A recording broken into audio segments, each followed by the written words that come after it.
Welcome to this edition of Draft Utopia College Hoops Happy Hour. This is our first episode for the 2014 year. We might do more in the future in 2015, but don't count on it. The reason I thought we should bring this up is because there were two kick-ass, well, one if you consider the fact that the first game was kind of a blowout, but the second game rocked. This looked like a Final Four-esque NCAA tournament pre-March Madness, pre-Big Ten championship game between the Ohio State Buckeyes and Tom Izzo's Michigan State Spartans. This was the matchup, but we're going to get to that in a second, even though you can probably find out who won if you tune into SportsCenter right now. But Baylor was 12-1. They went on the road to Iowa State, and Baylor displayed a lot of dominance early in this contest. 3 for 3 shooting three-pointers against Iowa State. Began the game on a 9-2 run in the first 3 minutes. Isaiah Austin, he was a five-star recruit coming out of high school, opted to return to school for his sophomore season. The guy is imposing size at 7 foot 250, but one thing he lacks is footwork. But his presence is so big that opposing teams will double team him, or they'll box in and zone him out, and they do this to limit Baylor's short-range game because Austin has a tendency of getting those short-range buckets, those layups, those slam dunks, and Iowa State wanted to take that away from Baylor, and Austin excelled in the first half defensively as a rebounder with 5 rebounds in the first 9 minutes. 4 of those 5 rebounds were defensive rebounds. He also hit a mid-range shot midway through the contest. If you steal the ball, Austin doesn't have the speed or the footwork to keep up with you, and you'll score a quick basket in transition on the fast break, getting some breakaway points, getting those points in the paint. So that's Austin's weakness, and it's a major weakness because you see all these centers in the NBA that made it. You see Hakeem Olajuwon, you see Shaq, you see guys that made it in this league of centers. They didn't just have the physical strength, the size, and the ability to score points, the rebounds. These guys had footwork too. Maybe Shaq sucked as a free throw shooter, but the guy had enough speed for a big man to create plays, to set things up, and Austin lacks that quality, which is why he's not going to make it in the NBA unless he returns to Baylor for his junior season and really puts a lot of time into owning his footwork and perfecting that skill of his game. But the point is, Austin ended the first half with 6 points, 6 rebounds. He has the best footwork for an NBA prospect since Kwame Brown. Not that there's anything wrong with being compared to Kwame Brown, the number 1 pick in the 2001 NBA draft. Baylor regained the lead in the second half. Once Iowa State regained the lead again, you knew this game was theirs because the Bears displayed sloppy footwork, a lack of discipline on defense. They didn't contest the shots with authority, and 15-point win for Iowa State, 87-72, I believe. But Iowa State remains unbeaten. They win at home. They get a critical statement win over the Baylor Bears, who were ranked 7th compared to the Iowa State Cyclones, who were ranked 9th. And Iowa State continues their unbeaten streak. They are knocking on that door. They want to move up in the NCAA rankings, and they might have a top 5 spot by the end of the weekend come next Monday. The second game featured the Ohio State Buckeyes and the Michigan State Spartans. This was the big game that everybody wanted to see. Even though I rooted for the Buckeyes, Michigan State won this game, rightfully so. First half, Amir Williams gets defensive in East Lansing with a defensive rebound / slam dunk combo, 2-0 Buckeyes. Spartans went on a 6-0 run after that when point guard Keith Appling applied himself.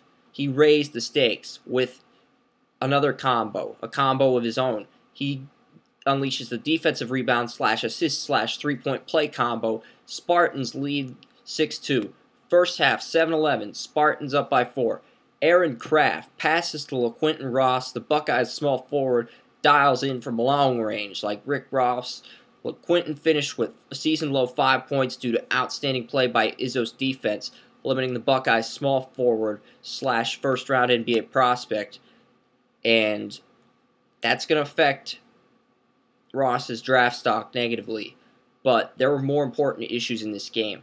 Buckeyes got a touchdown of baskets and led 14-11 before Kenny Kaminsky hit it from three-point land. Tie game at 14. 16-14. Adrian Payne passes to shooting guard Gary Harris, made it 17-16 when he hit a three-pointer. After Ohio State responded with a three-pointer of their own, Harris got 2 more points and tied the game at 19. Keith Appling helps the Spartans take a 2-point lead before Aaron Kraft sets up an assist that tied the game at 21. Spartans in the first half on a 7-0 run. They score a touchdown of points. Thad Matta called a timeout. He's so red, he's so furious that he's rivaling the rage of Rush Limbaugh. And the Spartans led 28-21 at halftime. Second half, Gary Harris drops 5 unanswered points. Spartans led 33-24 after Ohio State hit a three-pointer. Amir Williams gets a free throw, and Keith Appling raises him with 2 free throws. Spartans led 35-25. 3:24. Spartans up 57-47. Buckeyes scored 4 straight points before Buckeyes point guard Aaron Kraft displayed some clutch play of his own with 5 consecutive points. There was a layup, number 1, that made it 57-53. Then Kraft had the free throw. Finally, Kraft gave Adrian Payne a booty call when he used Payne's butt to make a trick shot layup. And Sparty was more concerned about Michigan State's team and Tom Izzo's abundance mentality, his uncanny ability to discipline his ball players rather than Aaron Kraft's butt sex layup. Not that there's anything wrong with butt sex layups in NCAA college basketball in the Big Ten. Payne redeemed himself with an epic free throw that gave the Spartans a 58-56 lead. 20 seconds left. Aaron Kraft missed a layup. Amir Williams with an offensive rebounds. Williams burned 6 seconds before getting a slam dunk, ties it at 58. 6 seconds left. Shannon Scott steals the ball from Keith Appling after Michigan State fails to utilize ball control in their favor. Shannon's attempt to get more exposure on SportsCenter than Stuart Scott. Will he do it? Will Shannon Scott make this slam dunk? No, he won't. The slam dunk backfires because Scott misses what should be an easy layup or a slam dunk. Damn, Shannon Scott, how do you miss that, man? I mean, how do you miss that? Thad Matta is more disgusted than Foghorn Leghorn when Looney Tunes decides to censor one of his racist comments. But that's not the point. The Ohio State Buckeyes went on a 20-3 run to end the second half. The game was tied at 58 heading into overtime, and the Buckeyes had a chance to win. They didn't close the sale in regulation. They didn't pull off the epic comeback. And for that, the Buckeyes deserve to lose, in my opinion. But let's see what happened in overtime. Overtime, Sam Thompson gave Ohio State the first baskets in overtime with some free throws. Ohio State did an excellent job in the first minute, keeping Michigan State scoreless. Payne shoots free throws. Bad news, Payne made the first shot. Good news, Buckeyes still up by 1. It remained that way until an Aaron Kraft turnover in overtime by Ohio State really fueled Michigan State and ignited this team from long range. What happened? Keith Appling passes to Kenny Kaminsky. 3-pointer for the Spartans. That was his 3rd 3-pointer. 3 squared. What does that add up to? 9 points. That's mathematics for you. Keith Kaminsky, mathematics at Michigan State University. You can ask Tom Izzo about Keith Kaminsky's mathematics at your local Michigan East Lansing press conference, boys and girls. Payne follows that up with a 3-point play. Spartans led 65-61 before Gary Harris hit a free throw. Buckeyes tied at 66. Keith Appling hits a 3-pointer, and the Spartans gain a 3-point lead. Appling followed that up with 3 free throws. Spartans won 72-68. And what triggered this win? What triggered the Michigan State win was the outstanding team play by Payne. He started sluggish, didn't score for the first 17.5 minutes, but he ignited. He hit critical shots. We mentioned Kaminsky's ability to hit the 3-pointer, but the guys that got this job done were the guards. Keith Appling at point, Gary Harris at shooting guard, the 1 with Appling, the 2 with Harris, and phenomenal win. Appling, 20 points, 6 rebounds, 7 assists, money, lights out. Your move, Derrick Rose. Wait, you're on IR. But this was the game for Appling to illustrate an NBA-like resume against a quality opponent. He's definitely moved up into the late second-round range, and he has a chance to push himself into first-round consideration, depending on how Michigan State does. But that's not the point. The point is Gary Harris added a lot of variety to this game. 3 assists, 3 steals, 13 points, a block. Harris displayed a lot of variety in this contest, and he illustrated his moxie with his performance because this MSU team dealt with all kinds of adversity and took care of business against another quality opponent.